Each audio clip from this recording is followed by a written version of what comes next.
네, 안녕하십니까. 국회의원 나경원입니다. 대통령 권한대행에 대해서 위험선동을 일삼는 이재명 민주당이 자신의 암살 위험 자작극 의혹에 관해서 느닷없이 저를 고발했습니다. 그런데 암살 위협 제보에 대해서는 고소고발이나 수사 의뢰조차 하지 않고 있습니다.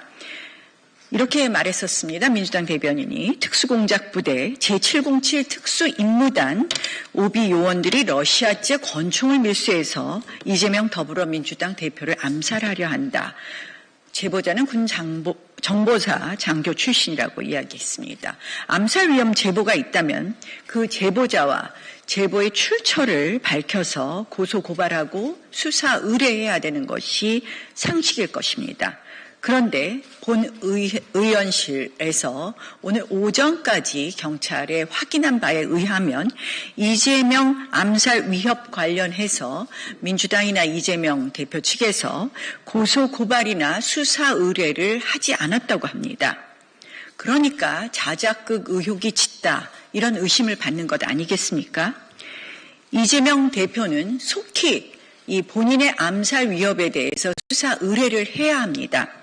만약에 계속해서 이 암살 제보에 대한 수사 의뢰를 하지 않는다면 결국 암살 위협이 자작극임을 자인하는 꼴이 된다라는 말씀을 드립니다. 저는 그렇다면 저를 명예훼손이라고 고소를 했는데 무고죄로 맞고소해야 되는 형국이 되지 않겠습니까? 죄 없는 사람도 탄핵하고 그리고 고소, 고발, 특검을 일삼는 민주당입니다.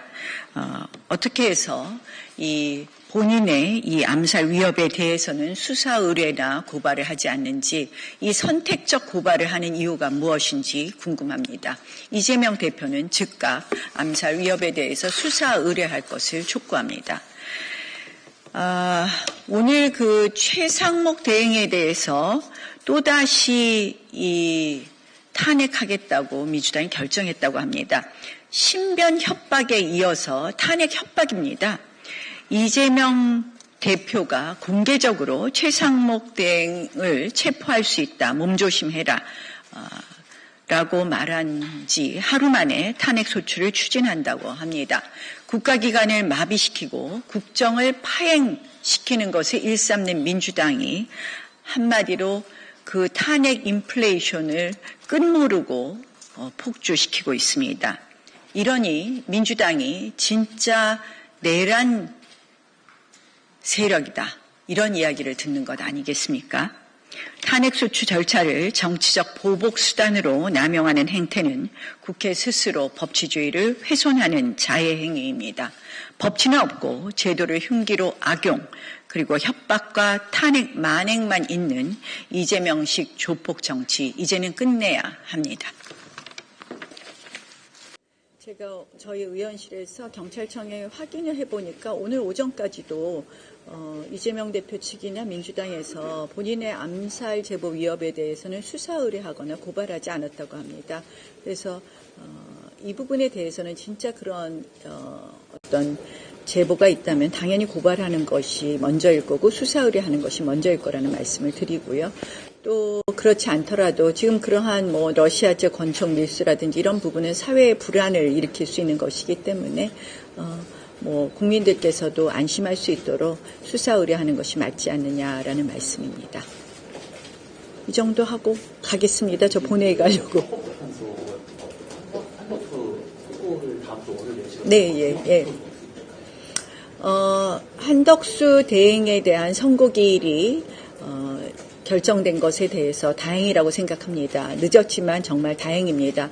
조금 더 빨리 헌법재판소가 결정을 해야 되는데 많이 늦었습니다.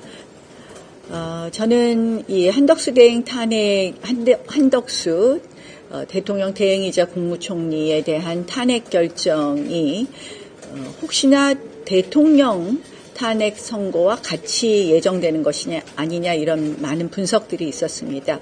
결국 선고기일이 따로 잡혔다는 것은 한마디로 한덕수 대행 탄핵에 대해서는 각하 결정이 있을 확률이 높다라고 예정할 수 있을 것 같습니다. 그 말씀은 뭐냐? 한덕수 대행 탄핵 소추 사유는 두 가지가 있습니다.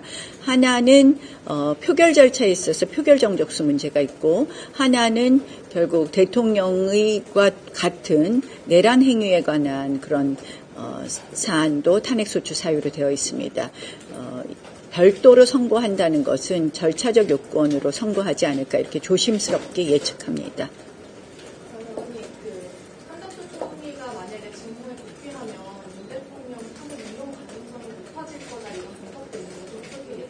저는 그 두 가지를 꼭 연관시켜서 볼 것은 아니다. 저는 이런 생각을 해봅니다. 헌법재판소 입장에서, 재판관들 입장에서 민주당의 줄탄핵에 대해서 계속해서 기각 결정을 하면서 민주당이 사실상 얼마나 국정을 마비시켰는지 또 국정을 파탄시켰는지를 알게 될 거라고 생각을 합니다. 그렇다면 만약의 경우에 계엄이 그 헌법 위반이라는 것이 판단에 이른다고 하더라도 민주당의 국정 마비의 정도에 대해서 그 중대성이 심각하다라는 것을 알게 될 것이고, 그렇다면 대통령 탄핵 결정에 있어서 인용 결정을 하기에는 어렵지 않을까 이렇게 생각해 봅니다. 갑니다.